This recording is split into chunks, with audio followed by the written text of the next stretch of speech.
Hello, in this video I'm going to show you how you can adjust touch gestures of your OnePlus Nord Buds. So to do this, you have to select your earbuds from the application, and then you have to go for the earbud controls.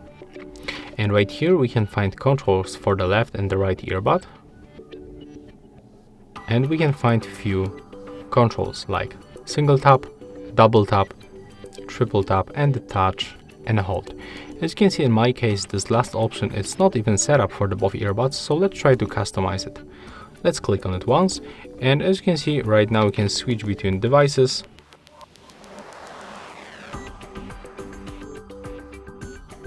You can also, for example, get rid of the game mode right here on the triple tap on the right one, and on the left one we can switch, for example, to wake the voice assistant. And as you can see, that's how we can set up these features right here. And yeah, that's all for this video. Hope you like it.